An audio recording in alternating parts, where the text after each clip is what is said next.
تلا القرآن ودام عند كل حين مرتلا تلا القرآن صلاة الله وسلام على من أوحي القرآن صلاة الله وسلام على من أوحي القرآن وأهل بيته الكرام وصحبه ذوي القرآن وأهل بيته الكرام وصحبه ذوي القرآن اللهم صل على سيدنا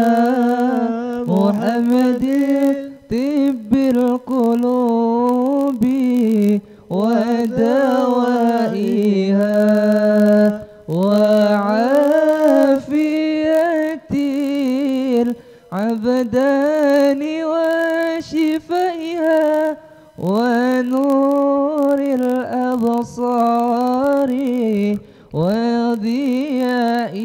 وضيائها وعلى آله وصحبه وسلم اللهم صل على سيد محمد طب القلوب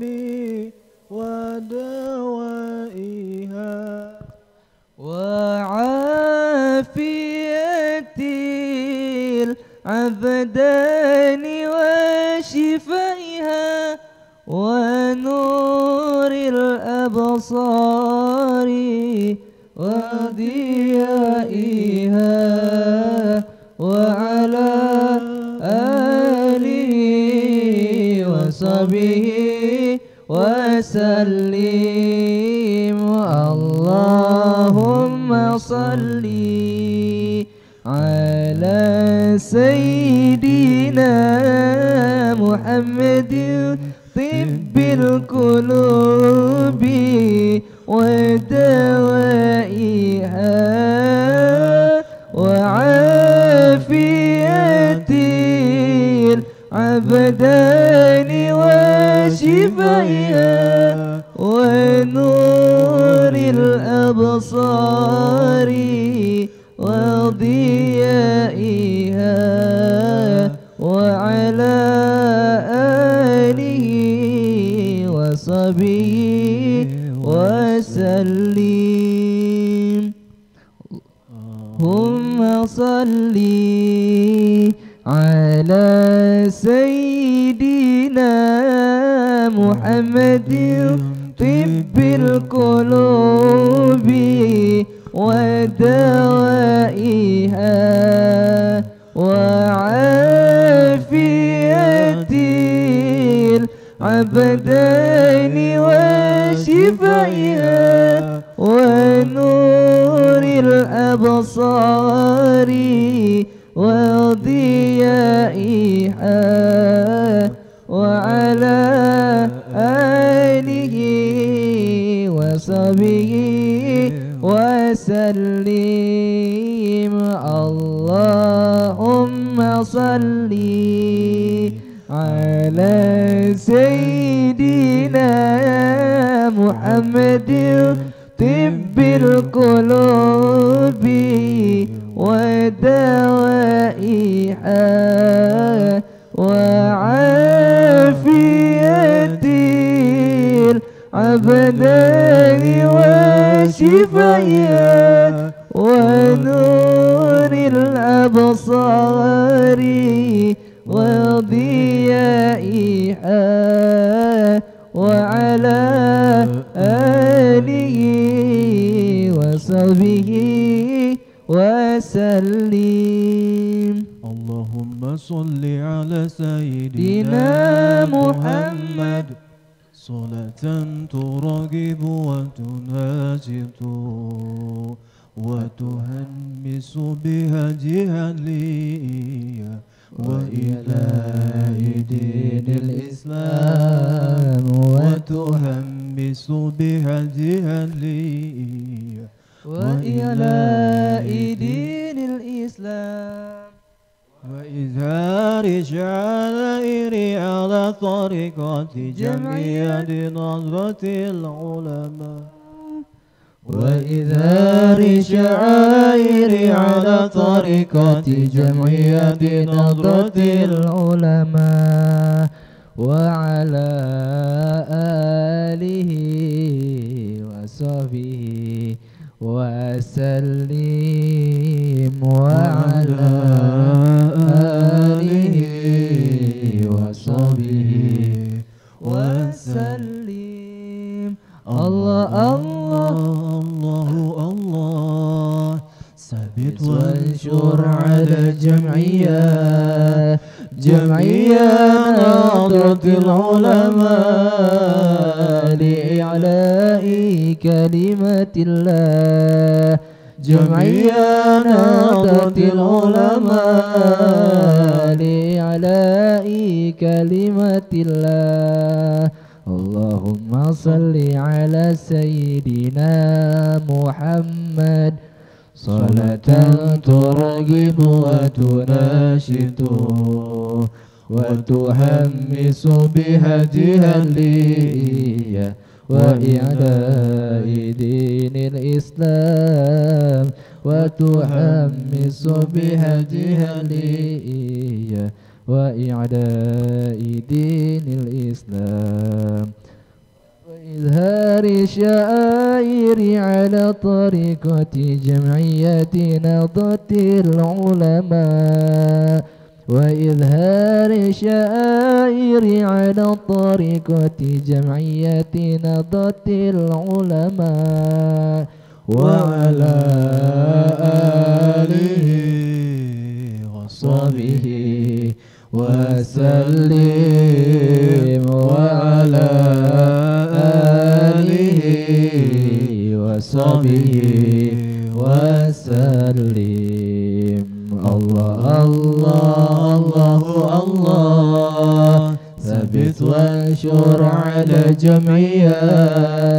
جميع نهضة العلماء لإعلاء كلمة الله جميع نهضة العلماء لإعلاء كلمة الله اللهم صل وسلم وبارك عليه وعلى آله.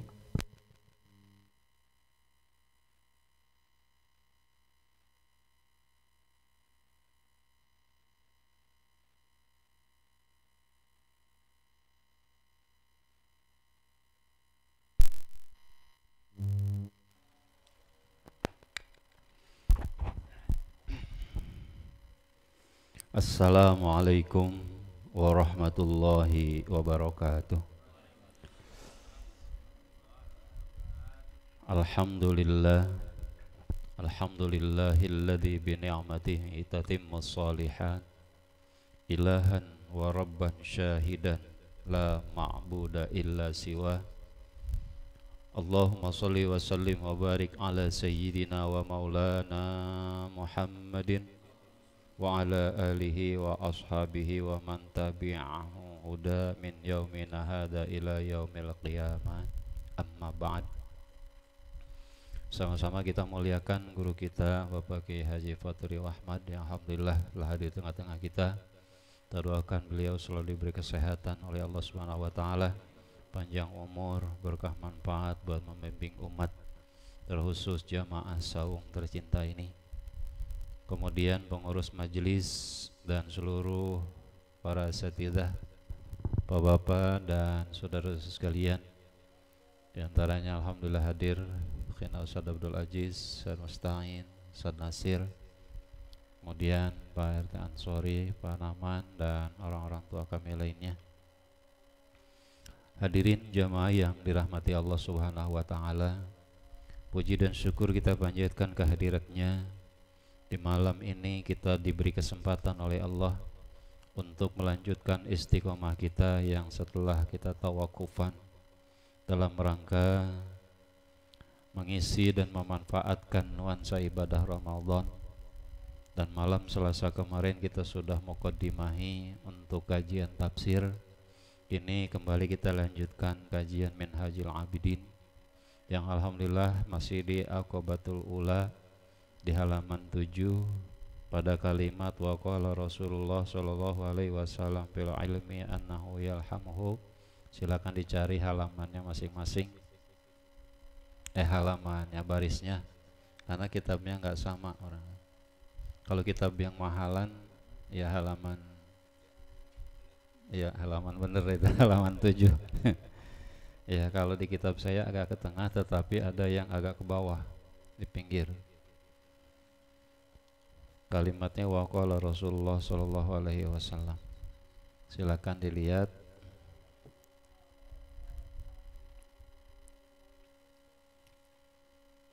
Kalau di kitab saya baris ke-17 dari bawah. Di situ ada wa qala Rasulullah. Ada yang agak ke bawahan. Kitab yang mahalan itu agak ke bawah. Halaman 7. 17 dari bawah. Oh, saya dari bawah ngitungnya. Tuh 2, 3, 4, 5, 6, 7, 8, 9, 10, 11, 12, 13, 14, 15, 16, 17. Iya. Ada yang kelima dari bawah. Iya. Yang mahalan kitabnya ya. Kalau yang kitab lebih mahal lagi 17. Ya. Iya, iya. Baik. Sebelum kita ikuti kajian sebagaimana biasa kita muqaddimahi dulu dengan Ummul Quran bersama-sama. Sekaligus kita manfaatkan Ummul Quran kita ini untuk mendoakan saudara-saudari kita yang telah pulang ke rahmatullah. Di antaranya barusan jamaah saya Ibu Hajah Suamah di Blok Sawo. Sejak kemarin pagi Naza dan malam hari ini barusan telah pulang ke rahmatullah. Kemudian sahabat saya Ustadz Muhammad Ali Wafa, ya petugas mutawib dari A2C, tadi malam pulang ke rahmatullah pun barusan orang tuanya menyusul. Jadi semalam anaknya, tadi maghrib orang tuanya.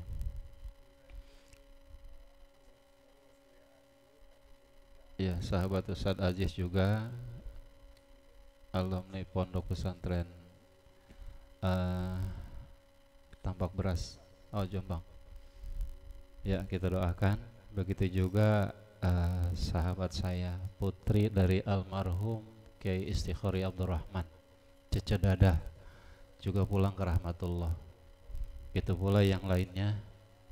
Kita doain semoga para almarhum dan almarhumah diterima iman Islamnya, diampuni kesalahan dan dosa-dosanya.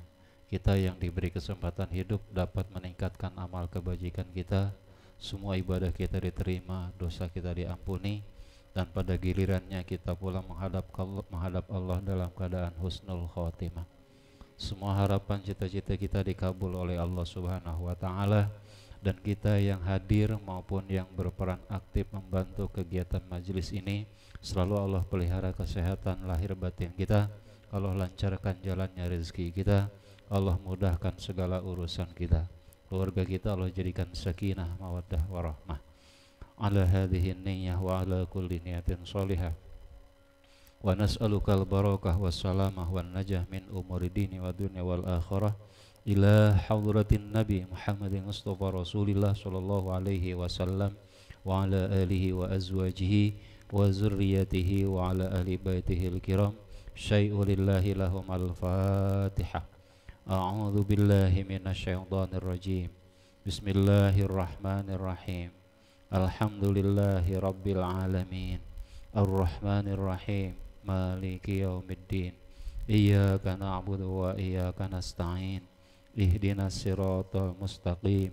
Siratal ladzina an'amta 'alaihim ghairil maghdubi 'alaihim waladdallin. Amin. Ila hadrati ashabil arbatil khulafai rasyidin sayyidina Abi Bakrin wa Umar wa Uthman wa Ali wa la baqiyati sahabati wa tabi'in wa tabi'i tabi'in wa man tabi'ahum bi ihsanin ila yaumiddin.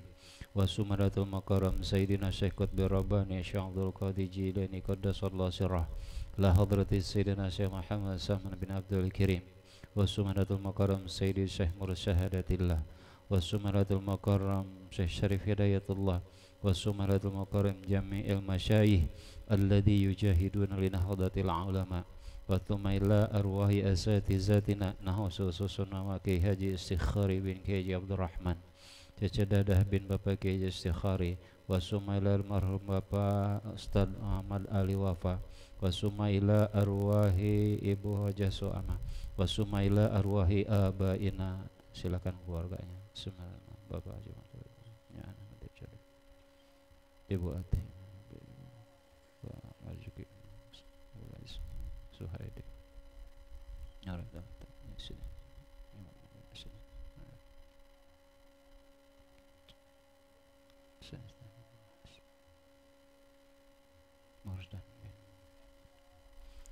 Wali jami'il muslimin wal muslimat wal mu'minin wal mu'minat min masyarikil ardi ila magharibiha fi bariha wa barriha anna Allah yataghassana wa yataghassahum birrahmah wal maghfirah syai'u lillahi lana wa lahum. Al-Fatihah. A'udzu billahi minasy syaithanir rajim. Bismillahirrahmanirrahim. Alhamdulillahi rabbil alamin. Ar-Rahmanir Rahim. Maliki yaumiddin. Iyyaka na'budu wa iyyaka nasta'in. Ihdinas siratal mustaqim. Siratal ladzina an'amta 'alaihim ghairil maghdubi 'alaihim waladdallin. A'udzu bikalimatillahi tammati min syarri ma khalaq. A'udzu bikalimatillahi tammati min syarri ma khalaq. A'udzu bikalimatillahi tammati min syarri ma khalaq. Bismillahilladzi la yadurru ma'a ismihi syai'un fil ardi wa la fis samaa'i wa huwas samii'ul 'aliim. Bismillahilladzi la yadurru ma'a ismihi syai'un fil ardi wa la fis samaa'i wa huwas samii'ul 'aliim. Bismillahilladzi la yadurru ma'a ismihi syai'un fil ardi wa la fis samaa'i wa huwas samii'ul 'aliim. Li khamsatun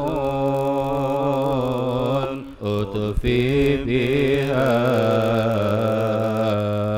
arral waba'il hadima al-Mustafa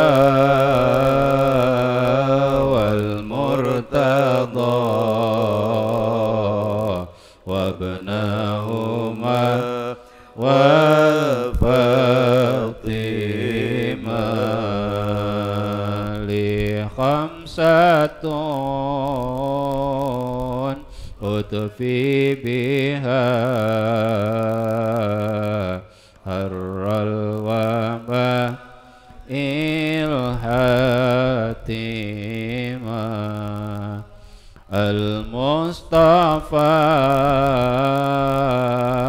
wal Murtada wabnahuma wal Fatima li khamsatun utfi biha harral wabah ilhatima al-Mustafa wal Murtada wabnahuma wal Fatima li khamsatun utfi biha harral wabah ilhatima al-Mustafa wal Murtada wabnahuma wal Fatima. Allahumma sholli wa sallim wa barik alaihi wa ala alihi amin ya Allah ya rabbal alamin. Baik jamaah sekalian, mari kita konsentrasikan untuk ikuti kajian, dan untuk itu kepada Pak Kiai dipersilakan. Terima kasih. Assalamualaikum warahmatullahi wabarakatuh. Alhamdulillah. Alhamdulillahilladzi hadana lidinihil qawim wa arsyadana ila siratihil mustaqim. Ashhadu an la ilaha illallah al-malikul haqqul mubin wa ashhadu anna Muhammadan abduhu wa rasuluh shadiqul wa'dil amin. Allahumma fassalli wa sallim wa barik ala sayyidina wa habibina wa syafi'ina wa maulana Muhammadin wa ala alihi wa ashabihi ajma'in, amma ba'd. Faqad qala Allah ta'ala fi kitabihil karim wa huwa asdaqul qailin. A'udzu billahi samil alim minasy syaithanir rajim. Yarfa'illahu alladhina amanu minkum walladhina utul ilma darajat. Wallahu bima ta'maluna khabir. Wa qala al-habibul Mustafa Muhammadun sallallahu alaihi wasallam, man yuridillahu bihi khaira yufaqihu fid din. Sadaqallahul azim wa sadaqa rasuluhun nabiyyul karim wa nahnu ala dzalika minasyahidin. Hadirin yang dirahmati Allah Subhanahu wa taala, mari kita lanjutkan kajian kita pada halaman ke-7, lanjutan daripada Al-Aqabatul Ula wa hiya Aqabatul Ilmi. Bismillahirrahmanirrahim. Qala al-musannifu rahimahullahu ta'ala wa nafa'ana bi bahri ulumihi wa amaddana bi asrarihi wa anwarihi wa nafahati wa karamati wa barakatihi fid darain, amin ya rabbal alamin. Walihada, dan untuk ini, artinya untuk peringatan bahwa betapa ilmu itu penting sebagai prasyarat kita melaksanakan ibadah kepada Allah. Walihada, oleh karena itu dan atau oleh karena ini, qala bersabda siapa Rasulullah sallallahu alaihi wasallam tentang apa fi sifatil ilmi, di dalam sifatnya ilmu. Apa sabda baginda Rasulullah sallallahu alaihi wasallam? Inna nauman ala ilmin khairun min salatin ala jahlin. Inna nauman, sesungguhnya tidur, ala ilmin, di atas ilmu. Artinya tidurnya pakai ilmu, gak asal tidur kayak ayam, gak asal tidur kayak kambing. Makanya tidurnya kita hamba Allah yang namanya manusia, untuk membedakan tidurnya kita dengan binatang, tidurnya pakai ilmu.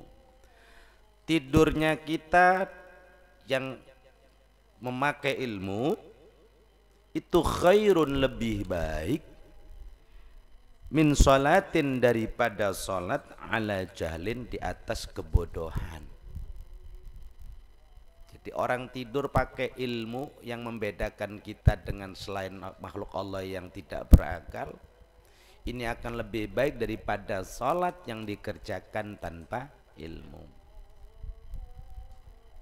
Ada sholat gak pakai ilmu? Ya ada, dan itu dilakukan oleh orang yang gak pernah ngaji pasti.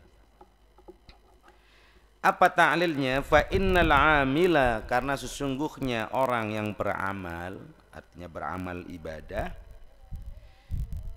bi ghairi ilmin, tanpa suatu ilmu, yafsudu, maka akan rusak siapa amil, aktsara, lebih banyak, mimma, dari apa-apa, yasluhu, yang akan baik siapa amil.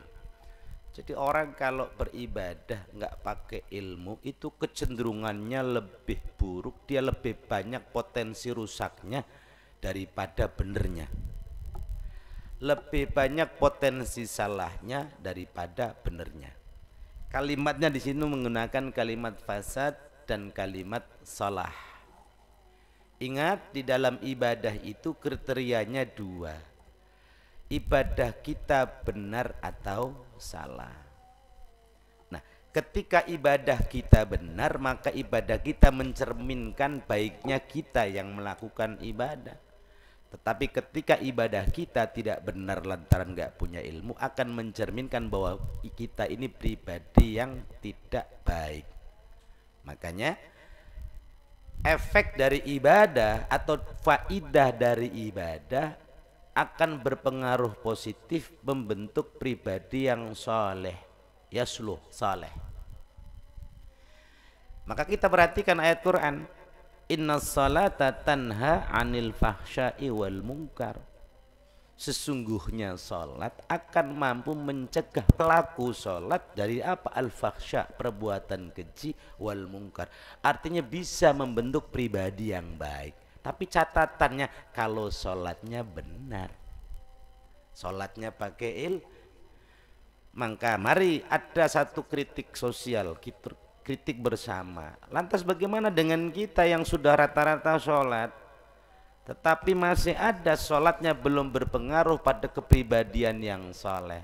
Artinya rajin sholat tapi belum mampu mencegah pribadinya untuk tidak ngomong kotor, tidak berbuat keji. Kan masih ada kan orang yang sholatnya rajin tetapi dia masih belum soleh, artinya masih belum mampu mencegah perbuatan fahsya wa munkar. Maka di sini ada kemungkinan sholatnya tanpa landasan ilmu yang proporsional. Loh, sudah ngaji kok, di mana-mana ikut taklim, majelis ngaji tentang bab sholat, kaifiyatus sholat, rukun sholat, syarat sholat, adab sholat. Iya, itu dari sisi fikih. Padahal kemarin dikatakan al ilmu nawa'an, ilmu itu dua. Di dalam ibadah tidak cukup hanya dengan ilmu zahir, ilmu syariat, tapi juga menggunakan ilmu batin. Bisakah sholat yang secara syariat sudah pakai hukum syar'i, rukunnya benar, syaratnya benar, tapi sudahkah dimasukkan dalam hati kita bahwa sholat itu harus menyertakan unsur batiniyah? Maka itu ada di aqobah pertama. Oh, kalau begitu bisa jadi sholatnya benar menurut hukum syar'i karena rukun dan syaratnya terpenuhi, tetapi karena ilmu batin yang enggak diolah, ilmu batin yang enggak diasah, ilmu batin yang enggak diaji, maka dia baru benar separuh. Benar ilmu sholat syariatnya, tapi hakikat sholatnya belum diajiin, belum ngaji. Oh, pantas kalau sholatnya baik tapi akhlaknya masih marit. Maka aqobah pertama itu menekankan bahwa di dalam ibadah perlu ilmu. Tapi ingat, ilmu itu ada dua, zahiran wa batinan. Nah, makanya kalau sholatnya rusak dalam arti masih belum benar, akan cenderung membentuk pribadi yang potensi rusaknya lebih banyak daripada benernya. Waqala, dan bersabda siapa Rasulullah sallallahu alaihi wasallam, bersabda tentang apa beliau? Fil ilmi, di dalam ilmu, artinya tentang ilmu. Innahu yulhamuhu su'ada'u wa yuharamuhu al-ashqiya'u. Innahu, bahwa sesungguhnya ilmu itu yulhamu, akan diilhamkan, dibimbingkan. Hu, pada ilmu, siapa yang akan dibimbing ke arah ilmu? As-su'ada'u, orang-orang yang beruntung, orang-orang yang bejo, orang-orang yang bahagia. Artinya orang beruntung. Makanya kita ini termasuk akan menjadi bagian dari orang yang beruntung ketika hidup kita dibalut dengan ilmu. Itu garansi dari Rasulullah bahwa ilmu itu hanya akan nempel bagi orang-orang yang menghendaki mencari jalan keberuntungan, sa'adah, kebahagiaan. Dan kaitannya dengan ibadah, sa'adah itu tidak hanya bicara kebahagiaan dunia, tapi juga kebahagiaan akhirat. Bahkan kalau diukur, nggak ada cerita sholat itu tujuannya untuk dunia, sa'adatud dunia, enggak. Sholat itu tujuannya sa'adatud darain, bahagia dunia, bahagia akhirat. Karena buktinya banyak, jadi jangan pernah meniatkan sholat itu hanya untuk kebahagiaan dunia. Buktinya orang sudah sering sholat masih sengsara aja dunianya. Ya, masih susah, boy, stres mulu, padahal sholat ya rajin. Ingat bahwa ada orientasi kedua, bahagia itu ditentukan oleh ibadah kita, tapi jangan ukurannya cuma dunia. Karena kalau ngukur dunia, saya mah kalau udah sholat mulu tapi nggak bahagia, ngapain saya sholat? Lupa bahwa dia sedang nyelengi kebahagiaan dari sholat untuk di akhirat. Makanya boleh jadi dunianya nggak seberuntung orang-orang meskipun dia rajin sholat. Kadang ada orang yang nggak sholat malah duitnya lebih banyak, kan begitu ya? Ini saya sholat mulu duitnya cekak banyak. Ini orang nggak pernah sholat namanya, masya Allah. Lah kalau gitu ngapain saya sholat? Dipikir ukuran bahagia kalau duitnya banyak, dipikir kalau kelantaran sholat terus ujung-ujung jadi kaya raya, begitu tidak. Tapi minimal kalau tidak bahagia dunia gegara sholat, pasti dia akan bahagia akhiratnya nanti. Makanya sa'adatut darain. Nah, ilmu ini akan dibalutkan pada orang, akan diilhamkan pada orang yang memang punya maksud orientasi harapan bahagia dunia akhirat. Yulhamuhu as-su'ada.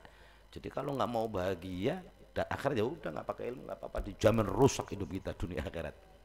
Naudzubillah. Wa yuharamu, dan akan diharamkan, dicegah apa itu ilmu, pada ilmu, ya. Wa yuhramu, dan akan dicegah, dihalangi pada ilmu. Siapa yang dihalangi pada ilmu? Al-ashqiya'u, orang-orang yang sengsara. Artinya orang yang memang cikal bakalnya sengsara, dia akan jauh dari ilmu. Atau dengan bahasa lain, orang yang tidak pernah mau cari ilmu, dia pasti akan sengsara. Kalau toh tidak kelihatan sengsara dunia, pasti akan sengsara akhirat. Karena memang iya, ada orang ngaji nggak pernah, tapi bahagianya happy terus, duitnya banyak. Tapi ingat, akhiratnya pasti sengsara. Itu namanya sa'idun fid dunya wa syaqiyun fil akhirah. Bahagia dunia kelihatannya, tapi bakalan syaqiyun fil akhirah, sengsara akhiratnya, karena hidupnya praktis, tidak pakai ilmu. Semau-mau dia, ya pantas baik pugu dia duitnya banyak, asal dagang nipu orang mulu. Oh, janji palsu mulu, pantesan. Nah, karena nggak pakai ilmu. Coba pakai ilmu, orang bakalan dia bohong sama orang, nipu sama orang, dolim sama orang, kan begitu. Jadi ukurannya bukan semata-mata duniawi. Wal makna, dan maksudnya dan maknanya dari hadis ini, kenapa? Wal ilmu, dan adapun ilmu itu indallahi subhanahu, di sisi Allah subhanahu wa ta'ala. Ini penjelasannya. Anna ihda syaqwataihi, bahwa salah satu dari dua bagian ilmu, ihda syaqwataihi, salah satu dari dua bagian ilmu, alla yata'allama, untuk sekiranya tidak belajar siapa abdun ini al ilma, pada ilmu, thumma yashqi, kemudian akan sengsara siapa abdun, siapa amil, wa yat'abu, dan capek siapa amil, fil ibadati, di dalam ibadah, ala khabtin, di atas kekacauan atau secara kacau, gak rancu. Maksudnya gini, kenapa kok bisa sengsara? Jadi ilmu itu ada dua bagian. Tadi ilmu yang zahir dan batin. Nah, kalau ada orang alla yata'allamal ilma, ada orang yang tidak mempelajari salah satunya saja dari dua bagian ilmu, yang kejar zahir saja nih, syariat terus, nggak pernah nata ilmu hati terus, maka kemudian apa? Dia akan merasa sengsara, wayat'ab, dan capek di dalam ibadahnya, karena ibadahnya akan rusak gara-gara tidak melibatkan unsur rohani, unsur batinnya. Kelihatannya benar, tetapi dia hanya capek. Kenapa? Sekarang pertama alasannya, sepinter-pinternya orang beribadah, sebanyak-banyaknya ilmu orang dalam ibadah, tak satu pun yang tahu ibadahnya diterima oleh Allah. Satu, nggak tahu. Kedua, sudah nggak tahu, belum tentu diterima oleh Allah, dia nggak pernah mau nata batinnya dalam ibadah, minimal untuk menyempurnakan ibadahnya, tambah jauh dari ketidakpastian diterima oleh Allah atau tidak. Sehingga nanti betapa banyak orang yang kelihatannya rajin ibadah, tapi karena meninggalkan satu faktor ilmu yang lainnya, yaitu ilmu batin, maka dia hanya nanti seperti orang yang capek dan sengsara, tunggang tungging ternyata nggak dapat pahala. Kenapa? Lah orang sholatnya ria, kan jadi capek doang. Orang sholatnya sum'ah, pengen dipuji orang, tunggang tungging kan akhirnya jadi rontok pahalanya. Berarti dia cuman capek doang dapatnya, pahalanya nggak nyampe ke Allah. Kenapa? Padahal sudah bener sholat pakai wudhu ya, kelihatannya khusyuk, sah. Tapi karena pamer, wong dia nggak belajar ilmu bahwa ria itu membatalkan membatalkan pahala. Akhirnya dia hanya capek ibadahnya tunggang-tunggi, bahkan karena capeknya itu kan nggak dapat apa. Kalau nggak dapat apa-apa, nggak dapat pahala, kan pasti sengsara di sononya karena nggak ada celengannya, kira-kira begitu. Jadi ala khabtin, karena kacau di dalam ibadahnya. Fama yakunu, maka tidak ada lahu bagi amil min dalika, dari yang demikian itu illal ana, kecuali penderitaan tuh. Jadi nggak ada apa-apanya buat dia, hasilnya cuman capek dan capek. Wal a'yadzu billah. Naudzubillah. Jangan sampai ibadah kita hanya menang capeknya doang, dapat capeknya doang, nyaris nggak dapat pahala, gegara kita mengabaikan satu bagian ilmu yang juga teramat penting karena urusannya ibadah.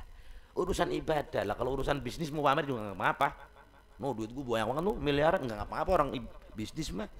Tapi coba kalau ngomong, sedekah gue tuh ratusan juta, lah lain cerita itu. Dunia boleh kita pamerin karena nggak ada urusannya dengan pahala. Tapi kalau ibadah kita pamerin, masya Allah, naudzubillah. Wal ayadu, dan kita berlindung billahi kepada Allah. Berlindung dari apa? Min ilmin, dari suatu ilmu, wa amalin, dan suatu amal, la yang fa'u, yang tidak bermanfaat. Apa itu ilmu dan amal? Makanya kan ada doanya, Allahumma inna na'udzubika min ilmin la yanfa'. Itu kan? Wa min amalin la yurfa'. Ada doanya. Dan itu dibaca karena dalam konteks mengingatkan jangan sampai habis kita beribadah ada pamernya, mudah-mudahan tadi sedikit pamer dihapus oleh Allah biar diangkat pahalanya. Ya tapi lo kadung pamer gimana ngangkatnya ya? Lah kadung ria. Walihada, dan oleh karena itu azumat, besar. Apa yang besar? Inayatul ulama, perhatian para ulama, az-zuhad, yang ahli zuhud. Ya artinya menggambarkan orang zuhud itu orang yang memang nata batinnya baik. Karena zuhud itu kan artinya apa? Al-akhdhu minad dunya biqadaril hajah. Ngambil dari bagian porsi dunia ini sekedar untuk kebutuhan saja. Walaupun kaya ya nggak pamer, kan begitu. Termasuk ibadah walaupun banyak ya nggak pamer itu. Inayatul ulama az-zuhadi, perhatian ulama-ulama az-zuhadi yang ahli zuhad, al-amilina, yang tekun beramal, beribadah. Radhiyallahu anhum, radhiya, semoga meridhai siapa Allah wa Allah, anhum, terhadap ulama az-zuhadil amilin. Besar perhatian pada apa mereka? Bil ilmi, terhadap ilmu, khasatan, secara khusus. Jadi mereka itu istimewa, khusus. Dibandingkan apa? Min baini sairin nas, di antara sekian banyak manusia.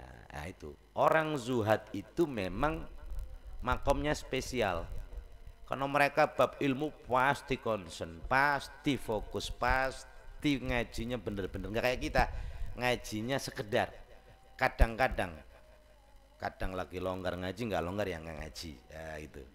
Nah, tergantung mood. Nah, mudi. Zuhad itu mood, nggak mood ngaji itu menjadi kewajiban yang menjadi titik konsentrasi fokus. Makanya mereka terkenal di dalam ibadahnya itu luar biasa.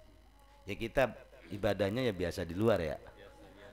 biasa-biasa saja, karena ilmunya juga standar-standar saja. Kenapa mereka zuhad amilin ini luar biasa, betul-betul sangat perhatian terhadap ilmu? Fa inna madara amril ubudiyah, fa inna, karena sesungguhnya madara, ruang lingkup, kisaran amril ubudiyah, persoalan ubudiyah, persoalan ibadah, wa milaqil ibadati, dan kemampuan ibadah, wal khidmati, dan khidmah pengabdian, lillahi rabbil alamin, kepada Allah Tuhan alam semesta. Itu apa? Alal ilmi, di atas ilmu. Jadi seluruh kisaran perputaran atau ruang lingkup ibadah, kemapanan ibadah, proses kita menghambakan diri kepada Allah akan ditentukan oleh ilmu, alal ilmi, bukan ditentukan oleh banyaknya. Tidak. Apa yang mau dibanyakin sekarang? Sholat fardu saja sehari sudah 5 kali, mau dibanyakin berapa lagi? Tambah 10 gitu? Enggak, segitu-gitunya. Lah terus kalau segitu-gitu cara memperbanyak, berarti meningkatkan kualitasnya, bukan nambah jumlah rakaatnya. Jadi ibadah itu sudah dibatasi oleh Allah. Maka yang akan mendongkrak nilai ibadah bukan menambah porsinya, tapi meningkatkan kualitasnya. Dan kualitas itu ditentukan oleh bukan jumlah, tapi oleh kebenaran yang terlandaskan oleh ilmu. Kayak gitu. Sama dengan sedekah, bukan ditentukan oleh banyaknya. Kalau ditentukan oleh banyaknya, kasihan orang miskin yang pengen sedekah, ketinggalan mulu nanti. Lah iya, enakan orang kaya, sekali sedekah bisa 10 juta lagi, kita 10.000 ngap-ngapan kan. Kasihan kita, bukan oleh kualitas, itu bukan ditentukan. Makanya namanya kualitas, bukan kuantitas. Maka kualitas ibadah ubudiyah dan ibadah kita itu ditentukan oleh ilmu. Wahakadha, dan demikianlah yakunu, ada apa yang ada, nadharu ulil abasari, pandangan, pemahaman orang-orang yang memiliki kesadaran hati. Absar, ulil absar. Ulil absar itu artinya orang-orang yang punya basirah, kecerahan hati, hatinya bening, hatinya terbuka, hatinya tidak keruh. Jadi itu ulil absar. Mata hatinya batinnya hidup. Wa ahli ta'yid, dan orang-orang yang mendapatkan pertolongan, dukungan dari Allah. Wa taufiqi, dan bimbingan dari Allah. Lu kok begitu? Iya. Lah terus kalau orang yang nggak dibimbing, nggak ditakyid dan nggak ditaufik, orang kalau mau dapat takyid, bimbingan dari Allah, dukungan dari Allah, pertolongan dari Allah. Orang kalau mau dapat taufik dari Allah, ya dekati Allah. Majelis taklim itu tempat mendekatkan diri kita kepada Allah. Lah gimana mau dapat takyid, gimana mau dapat taufik, ke majelis aja nggak pernah. Makanya sesungguhnya ilmu itu jangan dilihat majelisnya semata. Kan lupa ini tuh sebetulnya kan tamannya surga. Akan kira-kira begitu. Walaupun tempatnya nyempil begini, iya, tiket yang menghantarkan kita ke surganya Allah ya model begini. Nah, datang ke majelis dalam rangka meraih ta'yidullah, datang ke majelis dalam rangka taufiqullah. Taufik itu bimbingan. Ada bedanya antara hidayah dan taufik. Kalau hidayah itu kan memang ada dua, hidayah al-hidayah minadh-dhalalah, ada hidayah itu taufik. Hidayah yang diberikan pada orang yang tadinya tersesat, gelap hatinya, enggak mau ibadah, reman, tukang mabuk, rusak hidupnya, lantas kemudian tobat dapat hidayah. Itu hidayah minadh-dhalalah. Lah kalau kita kan bukan orang tersesat, boleh nggak dapat hidayah? Ya harus dapat hidayah, namanya taufik. Hidayah di atas hidayah itulah taufik. Kita sudah orang yang dapat hidayah karena sudah muslim, baik, nggak jadi penjahat. Lantas dapat bimbingan lagi dari Allah, namanya al-hidayah alal hidayah, itu namanya taufik, bimbingan. Sekarang kita ngaji itu kan dapat hidayah karena keluar dari sini dapat taufiknya Allah, ilmu yang kita dari ngaji kita pakai, itu namanya dapat bimbingan dari Allah. Nah, taufik, waffaqa yuwaffiqu taufik. Nah, makanya karena kita sekalipun sudah dapat hidayah dari awal, tapi karena hidup kita perlu dibimbing Allah biar nggak mencos sana mencos sini, kita perlu selalu minta hidayah. Kan 17 kali dalam sehari semalam, ihdinas siratal, kasih kami hidayah. Lah emang lu tersesat? Enggak. Biar hidupnya kita benar selalu alal hidayah. Makanya kita perlu taufik dari Allah. Lah ini ilmu ini akan menjadi perhatian selain amilin al-ulama az-zuhad al-amilin, juga oleh mereka ulil absar wa ahlu ta'yid wa taufik. Makanya kalau kita pengen dapat ditambahkan ilmunya terus oleh Allah, carilah taufik dari Allah, dekatilah majlis-majlis.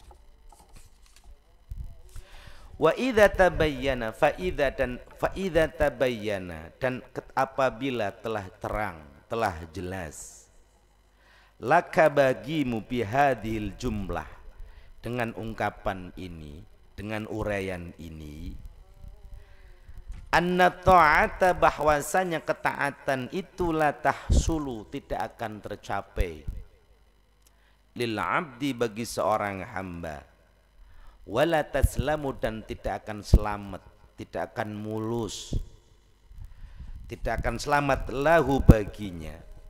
Artinya tidak selamat dari cacat, noda, penyakit, ria. Ibadah kita biar selamat, kira-kira begitu. Enggak mungkin ibadah kita selamat, bersih, luput, itu enggak mungkin dari aib-aib.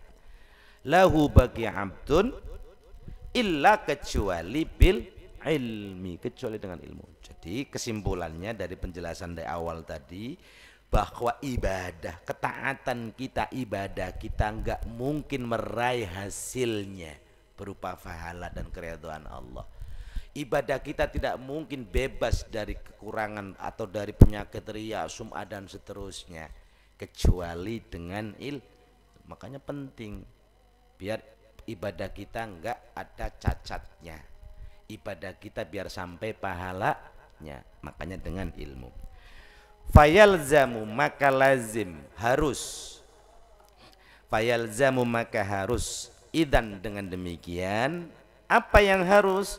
Taqdimuhu, mengedepankan ilmu, fi sya'nil ibadati, di dalam urusan ibadah. Tuh, dalam ibadah hal pertama sebelum menata yang lain adalah nata ilmu. Wa ammal khaslatu tsaniyatu, dan adapun bagian yang kedua, bagian yang mana? Allati, yang mana, al khaslah itu tujibu, mengharuskan,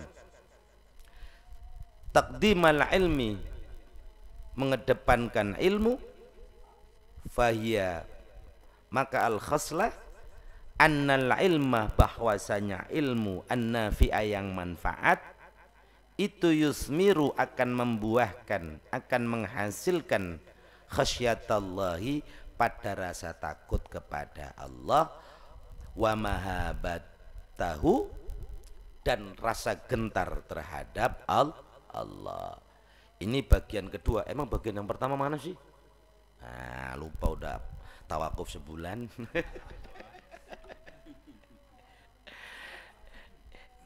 Yang pertama, bahwa dulu bagian pertama itu menegaskan bahwa ilmu akan menjadi tolok ukur diterimanya ibadah kita, karena ilmu dan ibadah itu jauharain atau jauharatain, dua nilai yang paling esensial, yang paling berharga. Itu yang pertama. Jadi pembahasan pertama al-aqabatul ula. Jadi ilmu yang pertama, bagian pertama, menjadi sumber atau tolok ukur diterimanya ibadah kita atau tidak. Nah, yang kedua mengatakan bahwa kenapa ilmu itu harus didahulukan daripada ibadah? Karena ilmu itu, ilmu yang manfaat itu akan menghasilkan, membuahkan rasa takut dan gentar terhadap Allah. Ini mutlak. Di dalam ibadah itu orang harus menyertakan rasa khasyah, atau dalam bahasa tasawuf itu khauf. Takut atas murkanya Allah. Bukan takut Allahnya, bukan, tapi takut atas sifat murkanya Allah. Bila mana kita melakukan apa-apa tidak sesuai yang diridhoi Allah, itu khauf, namanya khasyah. Jangan sampai sholat kita ini bikin Allah murka. Kenapa lah sholat abal-abal, abal-abal, sholat sembarangan gitu ya. Nah, satu, ilmu yang kedua, ilmu yang manfaat pasti akan melahirkan rasa takut kepada Allah. Makanya biasa kalau orang yang nggak ada takut-takutnya sama Allah itu pasti memang nggak punya ilmu. Gimana takut sama Allah? Qala, berfirman siapa Allah Ta'ala, innama yakhshallaha min ibadihil ulama. Innama, sungguh tiada lain, yakhsha, akan takut, Allah, kepada Allah, min ibadi, dari hamba-hamba Allah. Siapa yang takut? Al ulama, para ulama. Tuh. Gak ada cerita satupun orang alim gak takut sama Allah. Semua ulama, salah satu ciri khas ulama itu takut kepada Allah. Baik ulama yang sifatnya memang nggak terkenal itu kan sekarang ada ulama yang terkenal kan gara-gara sering di TV.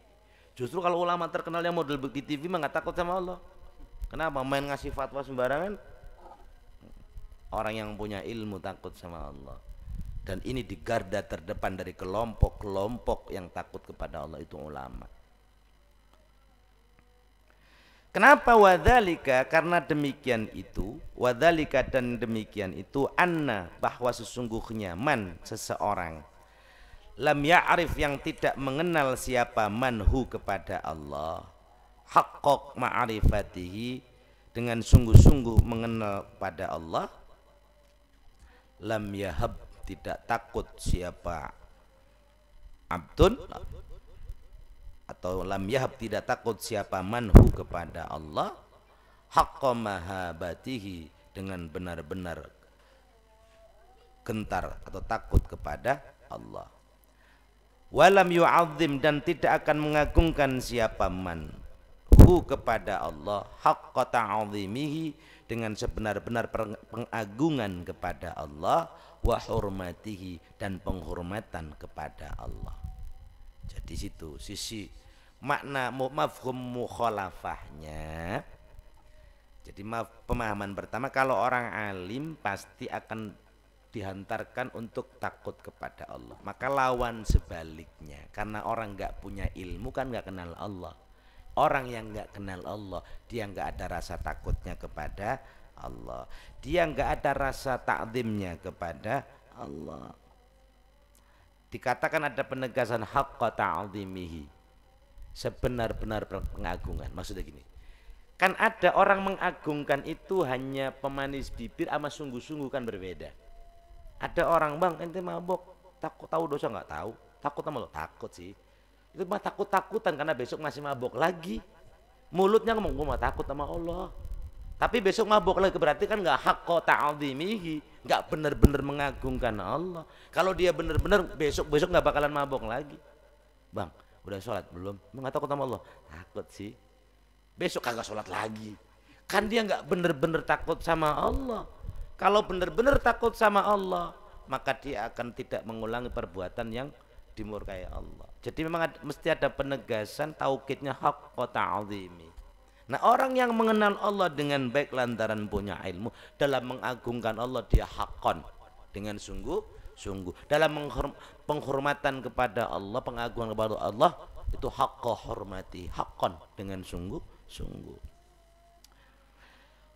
Fabila ilmi, maka dengan ilmi, dengan ilmu ya'rifu akan mengenal siapa manhu kepada Allah, wa yu'azzimu dan akan mengagungkan siapa manhu kepada Allah, wa yahabu dan akan gentar siapa manhu kepada Allah. Fasara, maka jadilah apa itu al ilmu ilm, yusmiru akan membuahkan apa itu ilm, at-ta'ati pada ketaatan-ketaatan, kullaha semuanya ketaatan, wa yuhjizu dan akan menghalangi apa itu ilmu, anil ma'siyati dari kemaksiatan, kulliha ya semuanya kemaksiatan, bitaufiqillahi dengan bimbingan Allah. Nah, faedah berikutnya, selain ilmu akan menghantarkan kedekatan dan pengenalan kita kepada Allah sehingga menciptakan rasa takut, maka buah selanjutnya adalah, jadi ada dua sisi yang akan dihasilkan oleh ilmu laksana buah. Ilmu akan membuahkan laksana pohon, maaf. Ilmu laksana pohon akan menghasilkan dua buah sekaligus. Buah yang pertama akan menghantarkan kita taat kepada Allah karena kita kenal Allah.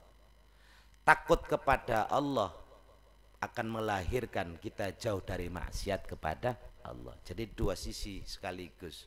Kita akan taat kepada Allah dan kita akan meninggalkan maksiat kepada Allah. Taatnya kita karena kita tahu siapa Allah. Takutnya kita karena kita tahu bahwa Allah akan murka kalau kita tidak ibadah kepadanya. Jadi yang pertama taat, yang kedua meninggalkan maksiat. Dan semua itu ingat bitaufiqillah, atas bimbingan Allah. Jadi begini, kalimat taufik itu perlu digarisbawahi. Apa-apa itu harus dengan taufiqullah, taufiknya Allah. Jangan pernah ngarep ujuk-ujuk datang dengan sendirinya. Ya Allah, saya pengen jadi orang soleh, tiba-tiba besok soleh, ya nggak mungkin. Ya kalau mau jadi soleh ya ngaji, ya rajin ibadah, ya muhasabah, ya orang ngarep pengen jadi orang soleh tapi prosesnya nggak ngarep ujuk-ujuk. Nah, proses inilah yang kemudian nanti akan dibayangi oleh namanya taufik.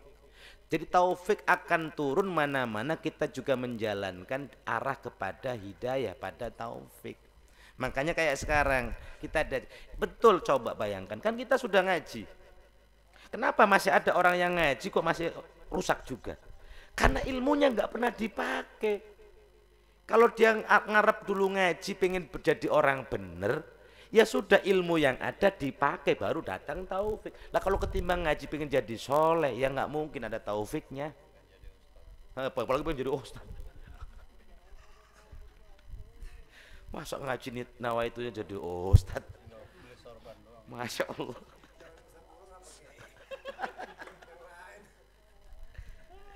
Jadi pentingnya taufik. Jadi memang jangan pernah berhayal kita akan jadi orang baik hanya dengan ngaji, enggak.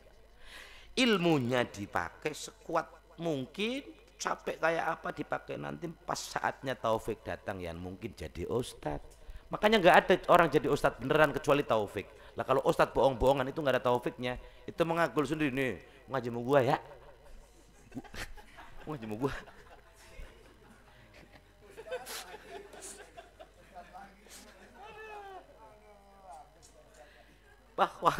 bahwa orang dengan ilmu menjadi ustadz, jadi ulama, jadi kita pasti karena taufik Allah, bukan karena menobatkan dirinya. Jadi perlu taufik, bukan penobatan. Allah Muhammadur Rasulullah sini sengkleh kalau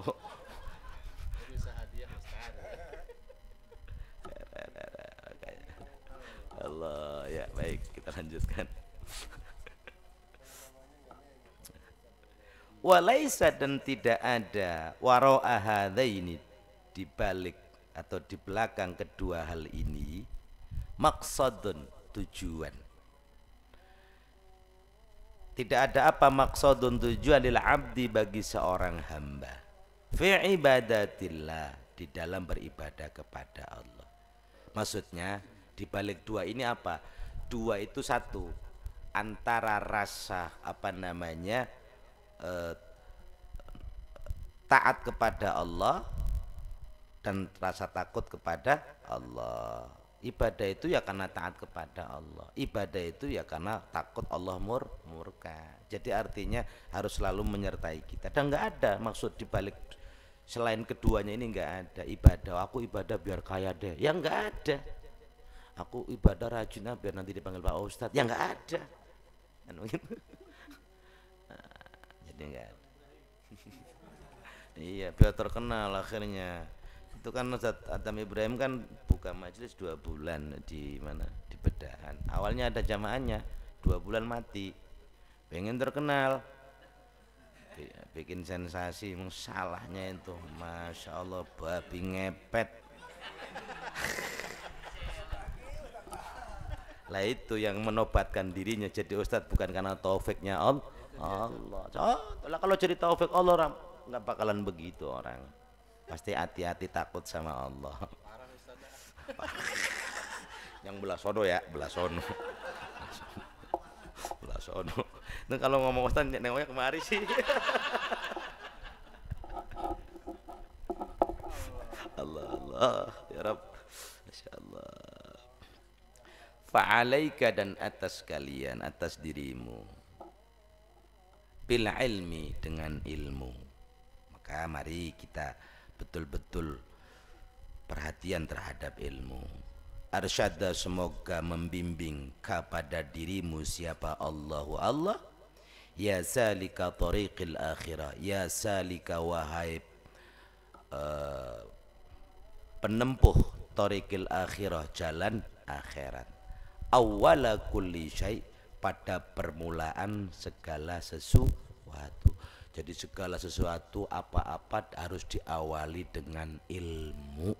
Ngapa-ngapa kudu pakai ilmu. Jangan ngerjain dulu nanti ditegur baru wah iya ya, baru nanya kiai, nanya ustaz, nanya dulu. Jadi tanya dulu ilmunya, jangan kerja dulu baru tanya. Iya, tong serampangan.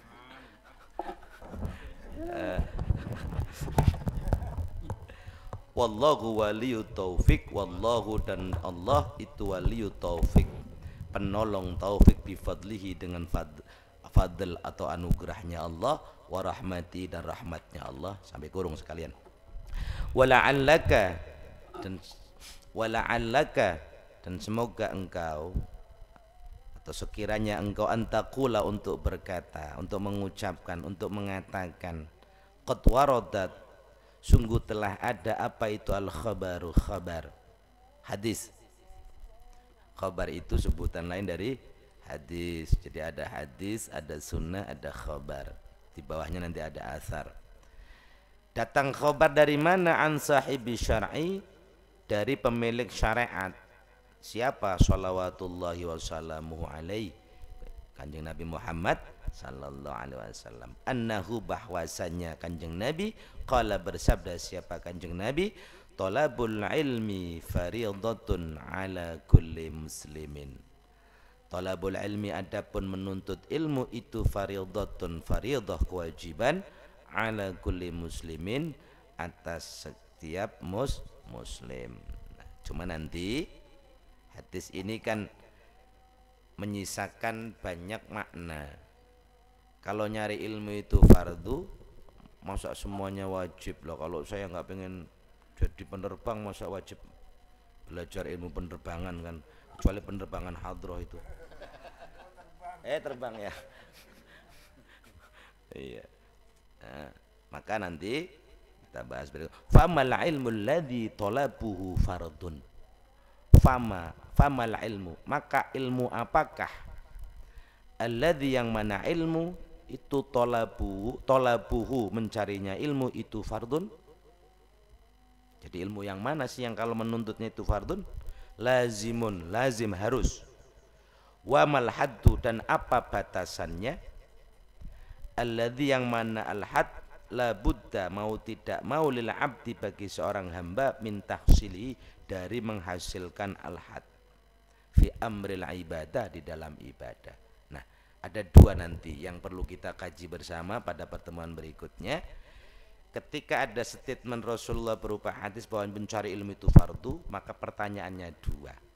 Ilmu apa yang jatuh kefarduan untuk kita pelajari, dan batasan mana kita harus mempelajari ilmu-ilmu yang itu terkait dengan ibadah. Mengingat ibadah kan banyak. Nah, kalau kita belajar seluruh ilmu ibadah kan ya lumayan juga, 60 tahun nggak cukup kita, kira-kira begitu kan. Maka nanti batasan ilmu apa yang wajib, batasan mana kewajiban pokok yang akan kita tempuh di dalam tolabul ilmi. Wallahu a'lam bishawab. Alhamdulillah, syukran kasir. Kita ucapkan terima kasih pada Pak Kiai. Dan niat dari sekarang, kalau pengen tahu ilmu apa baik, berarti malam Kamis besok wajib hadir. Kita minta kepada Allah malam Kamis besok kita dipanjangin umur, Amin, amin, amin. sehat walafiat, nggak ada alasan sibuk, dan bisa hadir melanjutkan kewajiban pada malam hari ini, serta sahabat-sahabat kita yang malam hari ini uzur, mudah-mudahan malam Kamis besok tidak ada uzur. Amin. Ya Rabbana tarabna bi annana tarabna wa annana asrabna ala alladha asrabna fatub alaina taubah tasilu kulla haubah wastur lanal awrati wa aminir rawati waghfir li walidina rabbi wa mauludina wal ahli wal ikhwani wasairil khillani wa kulli dhi mahabba au jiratin au suhbah wal muslimina ajma' amin rabbi asma' fadlaw wa juda manna la biktisabi minna bil mustafa rasuli nahwa bi kulli suli salla wa sallam rabbi alaihi addal habi wa alihi wa sahbihi adada tashisabi walhamdulillahi fil bad'i wat tanahi walhamdulillahi fil bad'i wat tanahi walhamdulillahi rabbil alamin. Baik jemaah sekalian, silakan, mana dia bagian seksi ano ini. Kalau ada yang mau ditambah jelas buat menambah kasanah, silakan sambil ngerokok, sambil ngopi. Tapi kalau lagi ngopi jangan nanya.